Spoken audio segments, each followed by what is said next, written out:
It was at this moment that he knew. He fucked up. This man is assaulting her. What's wrong with you, motherfucker? He assaulted her. I'm recording it right now. The fuck is wrong with you? What? Yes. What? No, get his ass back! No, get him the fuck back! I'm sick of these fucking crackers! I'm sick of you crackers! No, get him the fuck back! No, hell no! Get him the fuck back! Move! No, fuck no! Get him the fuck back! You gonna hit me? Move! Move! I'm sick of you crackers! I'm gonna fuck you up!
Telling you. Why are you over here, sir? Well, because I got called here for you. For what? What did I do? You have any ID on you? No, I don't have to give you No, ID, you do sir. have to. For what, sir? What did I do, sir? You do. What did I do, sir? God, all send me being another recorded. unit. Please bring your superior here, sir. I am superior. No, you're. I am the hired. superior officer. My badge number's 4. You understand that? Yes, sir. Okay, so you have ID. I don't have to give you ID, No, sir. you do I'm have just sitting to. at lunch. You Why do are have you to here? show your ID. Why are you here? No, I don't. Yes, I do. I had a What crime call did on I you. commit? Get. What crime You did know I what? commit? Get up. What and crime? go outside. I'm Get up asking. and go outside. I'm asking you what crime Get I up and committed. go outside. Sir, I'm asking you what. I got called here for you, and I'm asking your identification. Sir, what Get up did and you go do? outside. What was the call? Get up and go outside. Sir, that's not fair. That's not right. No, it is fair. That's not right, sir. It's very fair. That's not right. It's and all it's being very recorded. right. Racial profiling, man. Oh, yeah, finest. it's racial profiling. Straight in here. 5104 County. Look at him. Police. 5104. 431-272. 22. Or, I'm sorry, 32-431-272. Run that, please. Because this guy's saying that I'm racial profiling him. Definitely. Oh, yeah. Because I just don't like black people. Definitely. Yeah, I don't like black people. It's like that out here, man. Oh, It's yeah, sad. it's like that out here. It's sad. Everybody knows that I don't care whether you're white, brown, or You tan. drunk, sir? Why are you looking like that, bro? Because I'm tired of your attitude. I don't have an attitude. You I do never have had an attitude. Yes, sir. You just tone your language down. Okay, that's real. That's Thanks, real. I appreciate it. Yes, sir. But why am I being outside? Why am I being outside? Is there anything on him? Anyone who? On him. Did you hear what they just said? Yeah, I heard. Because I couldn't hear. What are you talking? He's over here talking about my tattoos and anything else to get out here, bro. I don't understand. Oh, I already know who called. Yeah, I already know who called. He was right off the get-go. What are you talking about? It's all recorded, sir. Everything from when you walked in, it's all recorded. So I hope you I got don't your care. stories. Okay. 5104 County. Is there any wants? Negative. Right. Okay, send everything down, please. Also, a criminal history.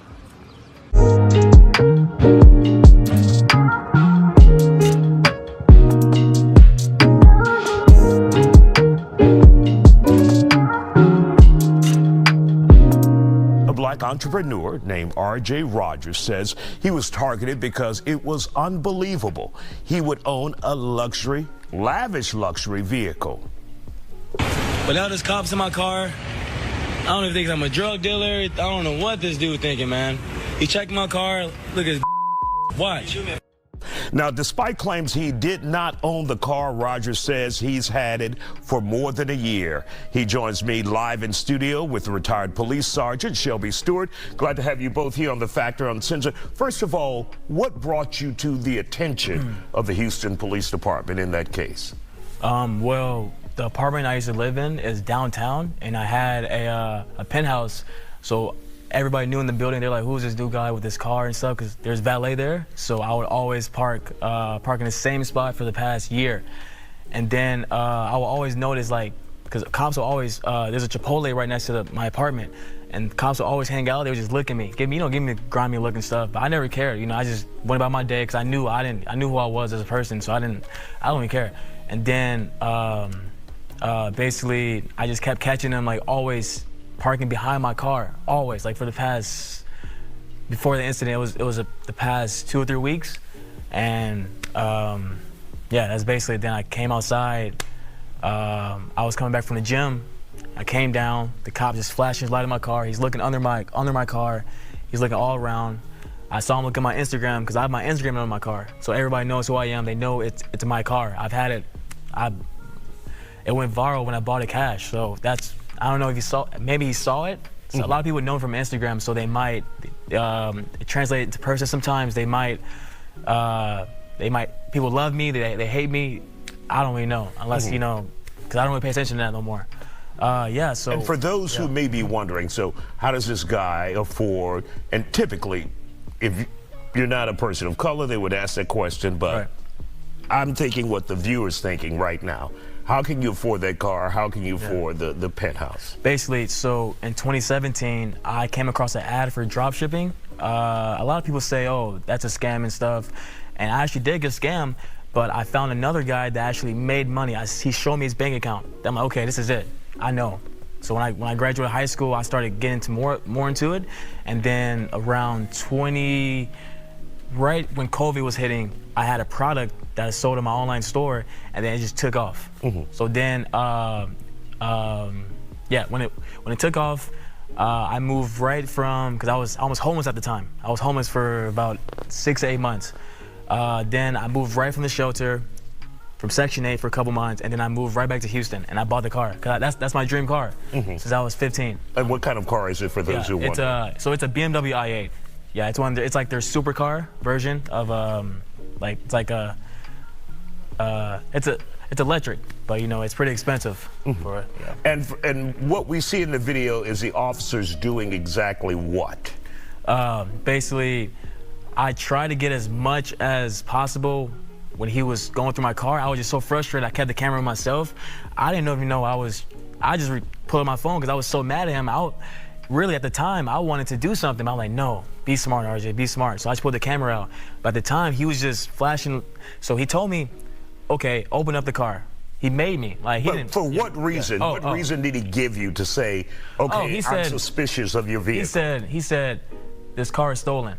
I'm like, okay, how do you know? Did anybody call? And he would not tell me. I kept asking him, who called? Who said something? He just kept quiet, and he kept flashing his flashlight at me. And then in the car, and then he kept going under the seats. I was scared. My dad was on the phone. I'm like, Dad, I'm scared he might plan drugs or something. Because I heard about all this in the past. I didn't think it would never happen. I never thought it happened to me, but yeah, I was really scared. And so did you file an internal affairs complaint with HPD or any kind of complaint with the police department? Yes, I did, and no one got back to me. Yeah, I went right to the, I don't know if he was, I forgot his name. I don't know if he was a chief at the time. I'm sure he's still there probably. It was downtown, the police department. I followed through, and he knew. He was like, oh man, okay, it was a young guy. I know what happened. Never got back to me. Okay. So let's bring in Sergeant Shelby Stewart, who's retired from HPD. Hearing this, is this something uncommon in Houston, or does it happen to black males who may be driving expensive cars? We want to know your experience. It is extremely uncommon for the police to start trying to go through a parked vehicle. It was parked, right? They didn't stop you driving. No. That is out of this world. because they don't have any probable cause to make him open up anything. No crime has been committed. And so it's as if you have some police officers looking for a crime in the car. And so, RJ, do you think you may have, and this is just me being the viewer looking in, Right. With some of the things you said, do you think you may have pissed them off? And because I think I heard one bitch ass. Yeah, yeah. Do you think you pissed them off and made them behave more aggressively towards you? I would say no, because I recorded that video minutes already in. Like, I didn't even want to record until I was okay. He's checking under my seat. Let me start recording. The incident was already going on. I was just, and actually it was a lot of witnesses, but there, the homeless people, they all saw, that they were like, hey, what are you doing? Leave him alone. So that's what made me mad. I'm like, okay, you're not talking, because he's not talking to me. He's just ignoring me, walking around the car. I gave him my ID. I gave him my receipt. I bought the car. He grabbed it, took it to his car. He's in his car just like this, just watching me for 20 minutes on the phone with somebody. I'm like, are you gonna, what are you gonna do? Came back outside. Then he said, open up the hood. I'm like, no, I'm not doing that. And then he just kept walking around the car, and then he called his other buddies. So, and then that's when I started. But you were never arrested, never taken into custody. You just had to go through that, what some would consider a humiliating situation.